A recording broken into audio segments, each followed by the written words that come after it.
Asalaamu calaykum asxaabteyda kusoo dhawaada muuqaal cusub. Maanta waxaan rabaa inaan tuso qaabkaad u dhex gelinayso loogadaada ama brand name-kaada ama magacii lagu yaqaano logo ku qaabka u dhex gelinayso product-kaada adigoo isticmaalaya Adobe Photoshop. Sida caadada marka hore waxaan soo furanaynaa Photoshop. Intaan Photoshop soo furan waxaan xasuusinayaa inaad channelka subscribe saartaan, like gareysaan si channelka dad badan u gaaro. Waxaad soo furanaysaa Adobe Photoshop. Markaad soo furto waxaad soo gelinaysaa sawirka rabto inaad geliso, inaad loogada dhex geliso.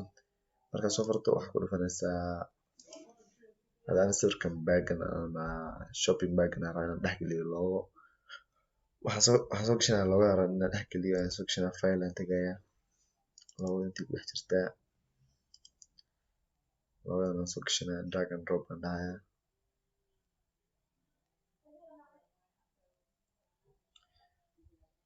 First ayaan ku leeyahay. Sida arkaysaa hadda waan soo gashanay loogada. Kadib waxaan rabnaa inaan la ekeysiino shopping bag-ga. Marka waxaan sameynaynaa intaan qabanayna jiidana waan yareynaynaa loogada. Ka yareyno kadib meesha dhexdaan ku hagaajinaynaa.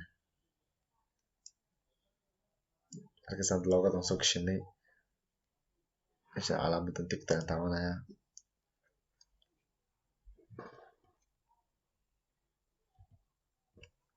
Kadib waxaan sameynayaa hadda loogada aan soo gashanay background ayaan ka jarayaa. Arkaysaa background cadiin ayay background-keeda white waaye. Marka background-ka ayaan ka jarayaa. Click ayaan ku siinayaa.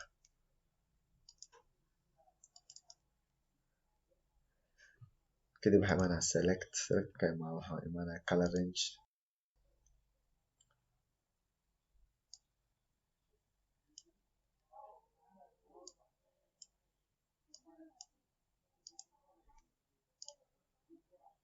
Arkaysaa loogada waan select gareynay.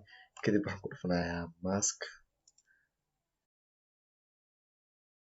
Kadib waxaan sameynayaa control T ayaan taabanayaa. Dadka ugu yaryar hadda arkaysaan way weyn tahay. Kadib meeshaan aan qabanayaan jiidayaa. Saan size ka la ekeysiiyo waxaan geynayaa meesha loo dhexda. Loo dhexda markaan geeyo kadib waxaan la ekeysiinayaa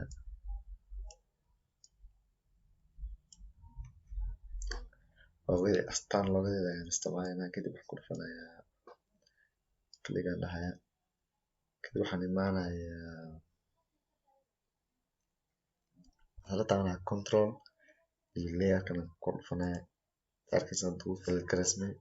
Kadib waxaan ku dhufanayaa control C oo ka macnasan control copy ama control C aan ku dhufanayaa.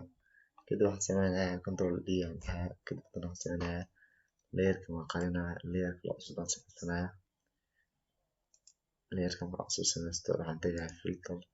Filter markaan tago waxaan ku dhufanayaa vanishing point. Kadib aan ku dhufto waxaan dooranayaa inta space aan rabo inay kasoo muuqato loogada ama aan dhex gelino product-ka aan dhex gelino. Kadib waxaan ku dhufanayaa waxaan haysanayaa afar gees ama rectangle saa u qaanto. Kadib meeshaan aan ku dhufanayaa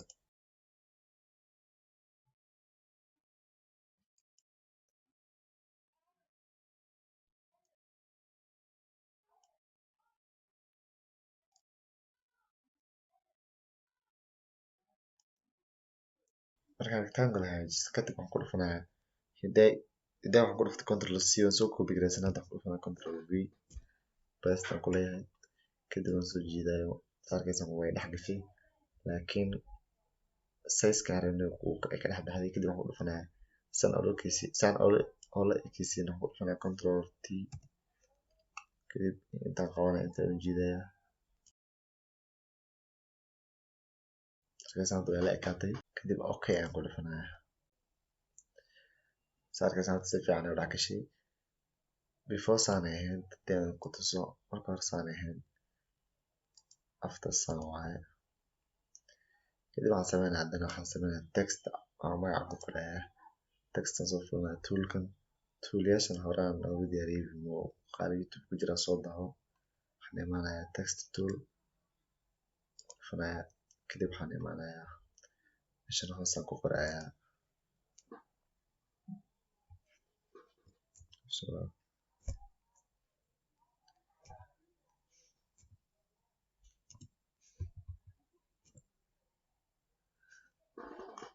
waxay imaanayaan kalarkan ka bedelaya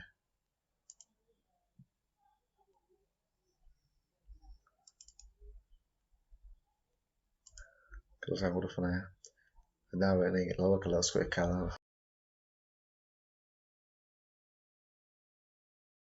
markaasaan ka symbol ka dhacaya dib okay ayaan leeyahay sameynaya size-kan weynanaya ilaa iyo hadda wuxuu yahay 40 pixels aan ka dhigaya ilaa 70 60 enough 60 taasaan hadhaa control T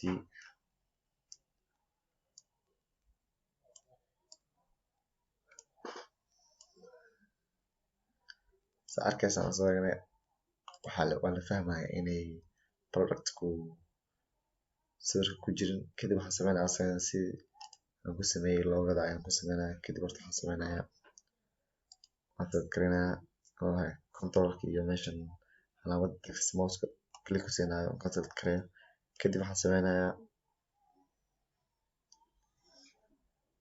control C ayaan leeyahay control C markaan dhaho kadib layerka waan iska qarinaya sameysanaya layer cusub aan sameysanaya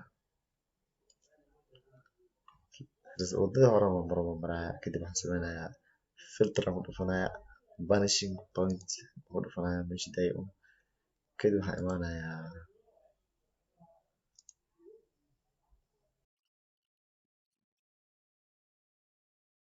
kadib waxaan leeyahay control V saarkaysan qoraalka uu noo soo galay kadib waxaan sameynaya intaan ku jiidaya asagana uu ka weynaaya waxaan sameynaya control T si aan ula ekeysiino calaamadan hoose imaanaya calaamada imaata waxaa kusoo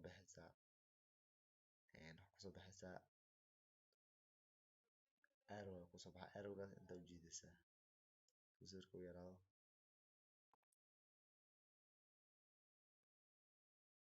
kadib waxaan ku dhufanaya okay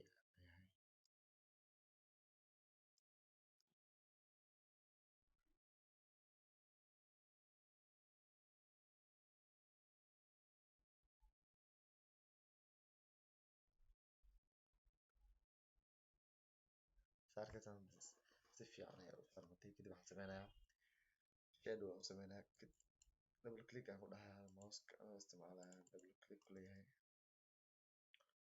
waxay soo baxaysaa layer styles kadib waxaan imaanaya horta meeshan imaanaya set to default list ku dhufanaya si aad qaabkaas oo noo bilaabmo kadib waxaan ku dhufanaya drop shadow kadib waxaan sameynaya